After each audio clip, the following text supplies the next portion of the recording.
Hi, నేను మీ Ali Hussain advocate Ali Hussain channel ప్రేక్షకులకి స్వాగతం. ఈరోజు మన సబ్జెక్ట్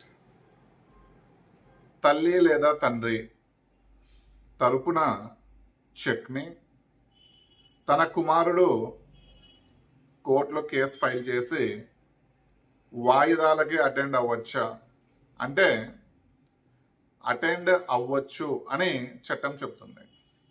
అయితే ఏ కుమారుడైతే తల్లి లేదా తండ్రి యొక్క చెక్ని కోర్టులో ప్రజెంటేట్ చేయాలి అనుకుంటున్నాడో అతను ఆ తల్లి లేదా తండ్రి నుంచి జనరల్ పవర్ ఆఫ్ అటార్నీని పొంది ఉండాలి.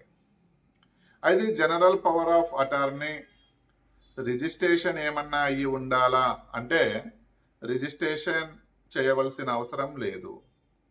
ఎలాంటి సందర్భాలలో కుమారుడు తన తల్లి లేదా తండ్రి యొక్క చెక్ని ఎలాంటి సందర్భాలలో ఫైల్ చేయవచ్చు అంటే తల్లి లేదా తండ్రి అనారోగ్యం రీత్యా కోర్టుకు రాలేని పక్షంలో, లేదా వాళ్ళు ఏదైనా బిజినెస్ మ్యానో లేదంటే వగేరా ఏదైనా బిజీ షెడ్యూల్ ఉన్నప్పుడో, లేదా మరి ఏ ఇతర కారణాల ద్వారా వారు కోర్టుకి రాని సమక్షంలో కుమారుడు వారి యొక్క చెక్ని కోర్టులో ప్రజెంటేట్ చేయడానికి అవకాశం పొంది ఉంటాడు.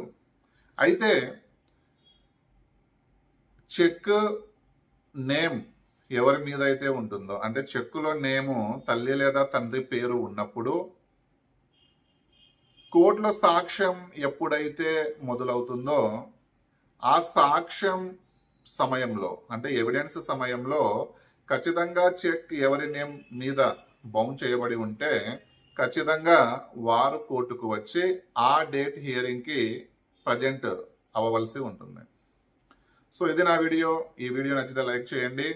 ఇందులో ఉన్న సమాచారం మరో 10 మందికి తెలియాలనుకుంటే మీకున్న ఫేస్బుక్, ట్విట్టర్, వాట్సాప్ ద్వారా షేర్ చేయండి. నమస్తే, ధన్యవాదాలు.